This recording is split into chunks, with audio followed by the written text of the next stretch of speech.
Pues más o menos doy siempre el mismo. Para hacer películas creo que hay que ver mucho cine, leer mucho sobre cine, pero también novela, ensayo, lo que quieran, rodar y escribir historias. Y creo que las cosas se pueden hacer y que, bueno, al final pueden ocurrirte cosas como hacer películas como esta, ¿no?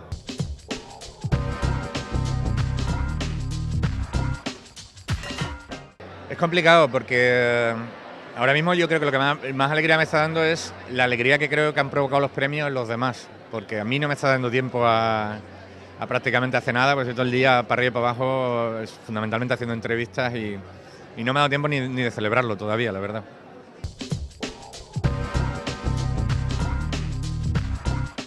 No, sí, ciertamente somos amigos, vamos, por ejemplo, era compañero de piso de Alex Catalán, el director de fotografía, a Adán, a Paco, a Pepe, gente a la que conozco muchísimo y que incluso quedamos para hacer otras cosas que no son hacer películas.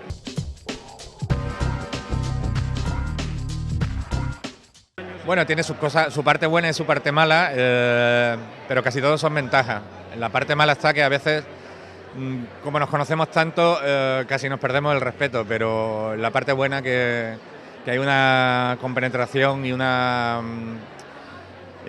forma de hacer las cosas yo creo que distinta y buscando siempre el beneficio de la historia.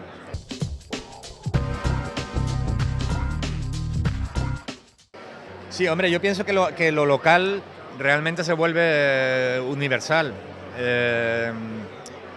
Nos pasó, por ejemplo, con Grupo 7, que era una película que trataba sobre un grupo de policías en la Sevilla de la Expo del 92. Teóricamente iba a tener un interés en este país y fuera no, y sin embargo fue una película que se vendió casi a 60 países.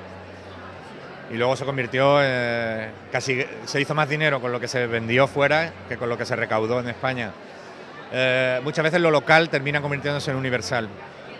Yo por ahí creo que hay una vía de trabajo muy interesante.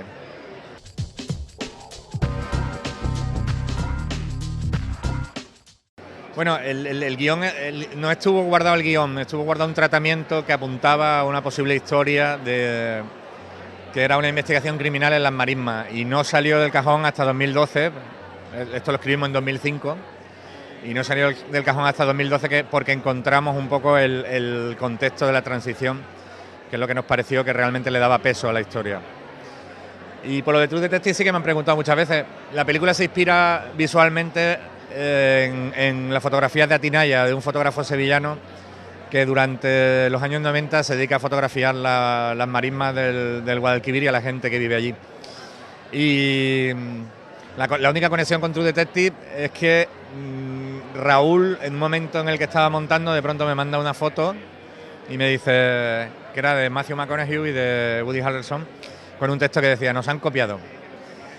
Y le llamé para preguntarle, oye, ¿esto qué es? No sé cuánto, no sé qué, y ya me dijo, mira, es una serie americana que se va a estrenar.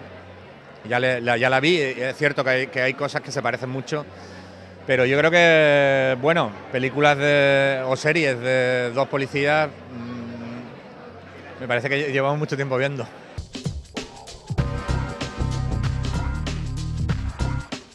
Hace mucho tiempo que el cine español no está haciendo películas, está haciendo todo tipo de películas, variadísimas, de todo corte. No sé, recuerdo la última vez, por ejemplo, en 2012 teníamos una película que había hecho Vigalondo sobre extraterrestres, Lo Imposible, Los Niños Salvajes, Blancanieves, Grupo 7, esto es el mismo año. Es que realmente hace mucho tiempo que estamos ofreciendo un abanico muy grande en cuanto a temática y mucha variedad en las películas.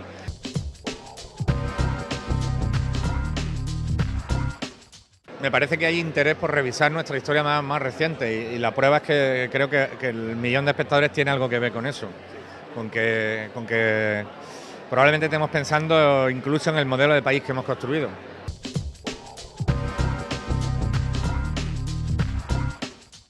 Estoy terminando el guión de la fuga y posterior entrega de Luis Roldán y su relación con Francisco Paesa.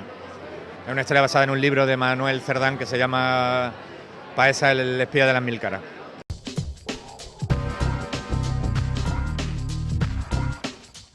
Bueno, no voy a contar el final de la película, pero sí es un personaje poliédrico con una lucha interna y con una solución final, sí, claro que sí.